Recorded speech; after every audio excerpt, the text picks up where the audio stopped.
a máa kú dédé àsìkò yìí, yóò dára fún wa lágbára Ọlọ́run. Ìròyìn fẹ́lifẹ́li ló ń dé sí ojú ìwòran yín láti iléeṣẹ́ wa ìròyìn fẹ́lifẹ́li online tv. Fúnmi Adénúgà ló níròyìn. Síwájú kẹ́ ẹ tó gbọ́ ìròyìn ọ̀hún lẹ́kùnrẹ́rẹ́, ẹ jẹ́ ká dé òkè lọ́hùn-ún, à ń padà bọ̀ wá.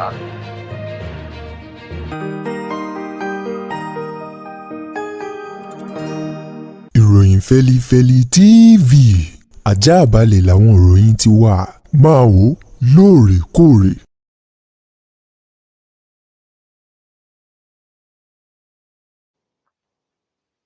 Ẹ káàbọ̀ padà, ìròyìn rèé lẹ́kùnrẹ́rẹ́. Ìjọba àpapọ̀ orílẹ̀-èdè wa Nàìjíríà ni wọ́n ti ṣe lálàyé wípé tí ó bá fi di ìparí ọdún yìí, eléyìí ni yóò jẹ́ ọdún 22 tí ìjọba àpapọ̀ ilẹ̀ yìí tí wọ́n ti ná àwọn owó kan gẹ́gẹ́ bí owó ìfẹ̀yìntì, owó oúnjẹ, owó ohun mímu àti owó ohun èlò èyí tí wọ́n san fún àwọn ààrẹ àti igbákejì ààrẹ tó ti jẹ ní orílẹ̀-èdè yìí yálà ní ayé alágbádá àti ìjọba ológun.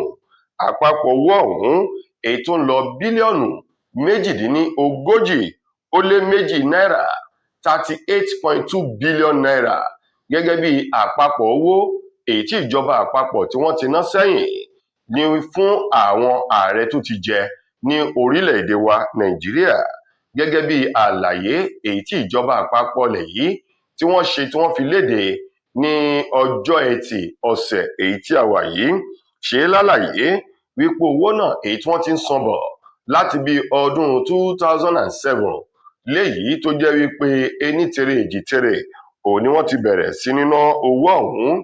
Gẹ́gẹ́ bí wọ́n ti sọ ọ́, wọ́n ní owó èyí tí wọ́n san lọ́dún 2007 gẹ́gẹ́ bí owó èyí tí wọ́n san fún àwọn tó ti jẹ ní orílẹ̀-èdè wa Nàìjíríà, òun ló jẹ́ mílíọ̀nù 24 náírà 24 mílíọ̀nù náírà. Ṣùgbọ́n ọdún ilé tí wọ́n san lọ́dún 2008 òun ni wọn kò fi léde, ṣùgbọ́n ti ọdún 2007 wọ́n ṣe lálàyé láti ìgbà yìí títí di ìparí ọdún 2025 èyí tá a ṣẹ̀ kúrò nínú rẹ̀ yìí, wọ́n ní òbítíbitì owó bílíọ̀nù náírà ní ìjọba àpapọ̀ ni wọ́n ti ná o, èyí tí wọ́n fi ń san owó ìfẹ̀yìntì fún àwọn ààrẹ tó ti jẹ lórílẹ̀-èdè Nàìjíríà àti igbákejì ààrẹ tó fi mọ́ àwọn mọ̀lẹ́bí wọn. Pẹ̀lú bí ìpalẹ̀mọ́ ìbò ọdún 2027 bó ṣe jẹ́ wípé wọ́n ti ń palẹ̀ rẹ̀ mọ́ lábẹ́ aṣọ báyìí, ṣùgbọ́n tí ẹnikẹ́ni kò tí ì gbọ́ ní ìta gbangba gẹ́gẹ́ bí àlàkalẹ̀ àjọ elétò ìbò lẹ̀ yìí tí wọn kò tí ì fi léde àsìkò tí ìpolongo ìbò yóò bẹ̀rẹ̀. Ẹgbẹ́ òṣèlú African Democratic Congress ADC ti sọ wípé ẹgbẹ́ òṣèlú ọ̀hún nìkan ṣoṣo ló ṣetán láti gba orílẹ̀-èdè Nàìjíríà là kúrò nínú ọ̀fìnkìn àjàgà èyí tí ìjọba APC lábẹ́ ààrẹ Bọ́lá Tinubu tí wọ́n kó orílẹ̀-èdè Nàìjíríà tí wọ́n kó sí yìí. Gẹ́gẹ́ bí wọ́n ti sọ di mímọ̀, ẹgbẹ́ òṣèlú ADC sọ wípé kí àwọn ọmọ Nàìjíríà ó gbáradì láti dìbò yọ ààrẹ Bọ́lá Tinubu kúrò lórí ipò lọ́dún 2027. Bí bẹ́ẹ̀ kọ́, ìṣòro àti ìṣẹ́hun òṣì yóò máa bá orílẹ̀-èdè Nàìjíríà fínra síwájú sí i.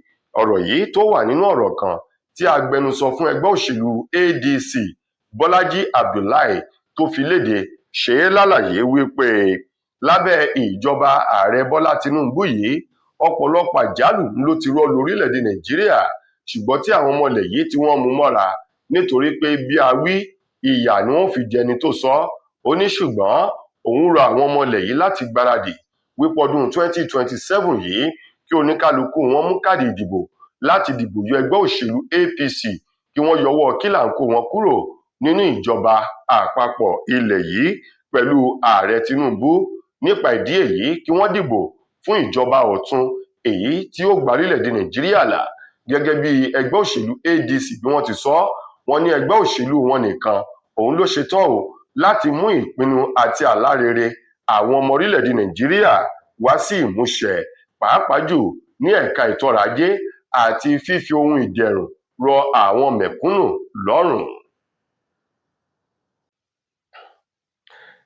Ẹgbẹ́ òṣèlú African Democratic Congress ni wọ́n ti sọ̀rọ̀ jáde báyìí wípé ìgbésẹ̀ tí olùkọ́ ìwé magasíìnì Ovation tó gbé nípa dídarapọ̀ mọ́ ẹgbẹ́ òṣèlú ọ̀hún wípé ìgbésẹ̀ èyí tó dáa ó sì rí ilé tó dáa yà sí gẹ́gẹ́ bí ẹgbẹ́ òṣèlú èyí tí Délé Momodu èyí tó kéde ara rẹ̀ láti darapọ̀ mọ́ nílùú Benin lọ́jọ́bọ̀ ọ̀sẹ̀ tá a wà yìí tí ṣolúlu ìpínlẹ̀ Edo.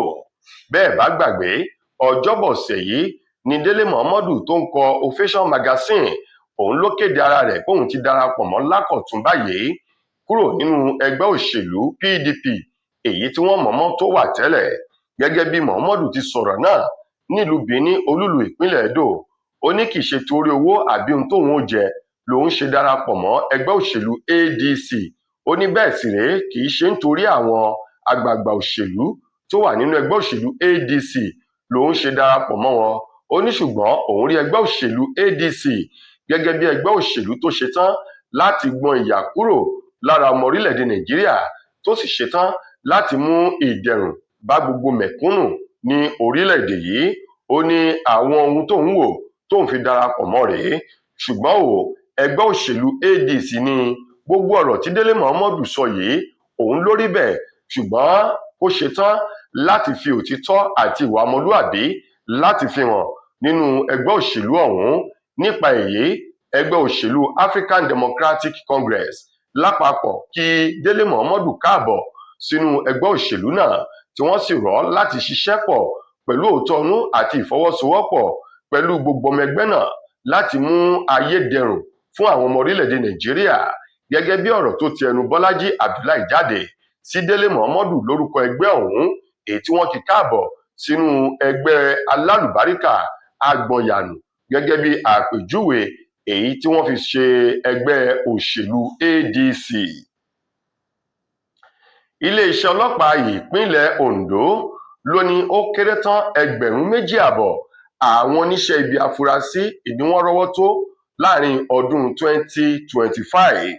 Gẹ́gẹ́ bí ọ̀rọ̀ yìí ti jáde nínú ọ̀rọ̀ èyí tí ẹni tó jẹ́ alámòjútó fún iléeṣẹ́ ọlọ́pàá ní ìpínlẹ̀ Ondo eyín ọ̀gbẹ́ni Adébọ̀wálé Lawal tó fi léde lórúkọ alukoro iléeṣẹ́ ọlọ́pàá náà ṣe lálàyé wípé láàrin oṣù kínní sí oṣù kejìlá ọdún 2025 ó kéré tán àwọn oníṣẹ́ ibi afurasí tó ń lọ bí 2,500 2,500 suspected criminals òun ni wọ́n ti rọ́wọ́ tó báyìí tí ìwádìí sì ti ń lọ lórí wọn. Ó ní púpọ̀ nínú wọn ní ilé ẹjọ́ ló ti bẹ̀rẹ̀ dájọ́ lórí ìwà ibi èyí tí wọ́n mú wọn fún gẹ́gẹ́ bí ọ̀gbẹ́ni tí í ṣe alámòjútó fún iléeṣẹ́ ọlọ́pàá ọ̀hún ní ìpínlẹ̀ Ondo Adébọ̀wálé Lawal bó ti gé e ní ẹ̀kìrí lẹ́kìrí tó sì ṣá sí wẹ́lẹ́wẹ́lẹ́. Ó ní ó kéré tán àwọn ènìyàn ọ̀hún èyí tí wọ́n mú wọn fún lónìrànràn òun ló fi léde tó ní àwọn tí wọ́n ń gbé òògùn olóró àwọn èèyàn ń lọ bíi 49 49 ní ìgbà tí wọ́n mú àwọn bíi èyí tó ń lọ bíi 85 fún àwọn adigunjalè. Oníbàkan náà àwọn 407 èyí ni wọ́n mú fún ẹ̀sùn ìjínigbé ní ìgbà tí wọ́n mú 365 fún àwọn ẹlẹ́gbẹ́ òkùnkùn. Ó ní àwọn bíi 50 fún ẹ̀sùn ìpànìyàn nígbà tí àwọn 1,434 wọ́n ní àti àwọn ẹ̀sùn iṣẹ́ ibi mìíràn lóníranran ń làwọn èyí ń wà fún tí àpapọ̀ wọn tó ń lọ bí 2,500 2,500 fún àwọn oníṣẹ́ ibi èyí tí wọ́n rọ́wọ́ tó láàrin ọdún 2025. Ní àkótán nínú ìròyìn wa, ṣé Yorùbá bọ̀ wọ́n ní arẹ́májà kan ò sí ajá má parí ni ò dáa níwọ̀n gbà tí ahọ́n àti eyín tí wọ́n bá bára wọn jà lẹ́nu tí kan ní wọn ò sì fi àyè lẹ̀ sá kúrò níbi tí Olúwa tó fi wọ́n pamọ́ sí o. Nípa ìdí èyí kò sí bá a ṣe ní bára ẹni jà, a gbọ́dọ̀ wá ọ̀nà láti parí rẹ̀. Gẹ́gẹ́ bí ọ̀rọ̀ tó tẹnu àwọn àgbà olórin ọmọ orílẹ̀-èdè wa Nàìjíríà méjì tó tẹnu wọn jáde rèé, ìyẹn ọmọ gbajúgbajà olóògbé Fẹlá Aníkúlápó Kútì, ọ̀kan nínú àwọn ọmọ rẹ̀ ọkùnrin tóun náà kọ orin bàbá wọn Ṣeun Kútì àti Peter Okoye tí gbogbo èèyàn mọ̀ sí Mr P, ọ̀kan nínú àwọn ìbejì P-Square èyí tí àwọn méjèèjì tí wọ́n ti bẹ̀rẹ̀ sí ní yanra wọn lódì tó ń ti ọ̀pọ̀lọpọ̀ àwọn gbólóhùn kùgbákùgbé èyí tó ń tẹnu wọn jáde síra wọn ní gẹ́rẹ́ lẹ́yìn tí ìbò ọdún 2023 eléyìí tó wá tó sì ti lọ. Bẹ́ẹ̀ bá gbàgbé, lọ́dún 2023 ní Ṣeun Kútì ń ló pe Peter Obi tó jẹ́ ọmọoyè tó díje dupò ààrẹ lábẹ́ ẹgbẹ́ òṣèlú Labour Party wípé ẹni tí máa ń ṣe àmúlò àǹfààní ni tó pè ní opportunist. Ó ní irú wọn rèé, wọ́n máa ń wá ohun tó dáa ibi ọ̀pọ̀lọ́ bá ń bà sí níbi tó tutù. Ó ní Ṣeun Kútì ní ọ̀pọ̀lọ́ Peter Obi ibi tó tutù ló ń bà sí, ọbẹ̀ tó jiná ìní máa ń yọ abọ́tì.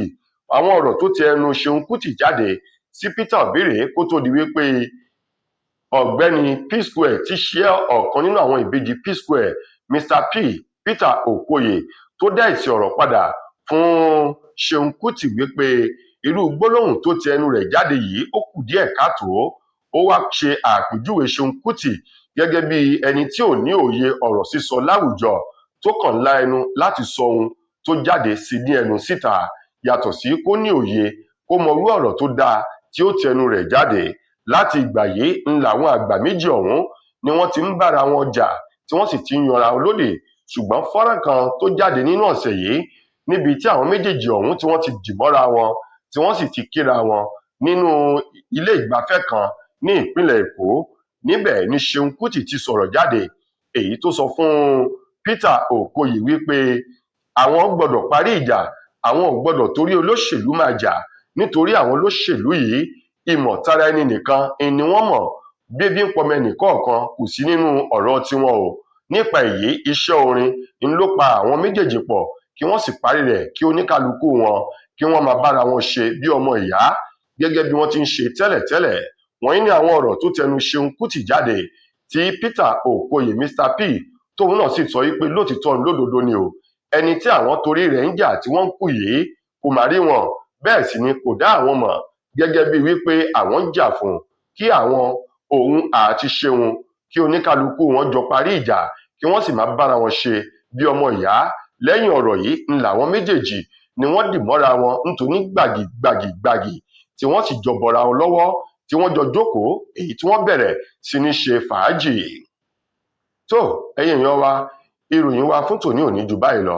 Títí dìgbà míì tẹ́ máa láǹfààní láti gbọ́ tòrò míì, mo gbà á ládùúrà wípé wàhálà ìdààmú kò ní ṣẹlẹ̀ sí wa. Fúnmi Adénúgà lẹni tó mú ìròyìn wá sí ojú ìwòran yín. Ẹ ṣeun fún ìfẹ́ tẹ́ ẹ ní sí wa. Ire o.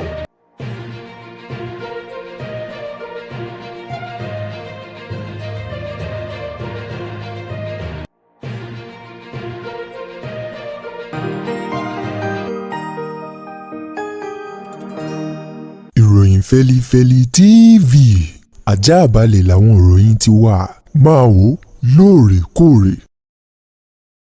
Mo kí gbogbo ojú tí wò mí ti ń gbọ́ mi jákèjádò orígun mẹ́rẹ̀ẹ̀rin àgbáyé. Orúkọ mi ni Ambassador Àkànfẹ́ Ìwò tí mo jẹ́ agbẹnusọ fún iléeṣẹ́ X2 Ultimate Herbal International Limited.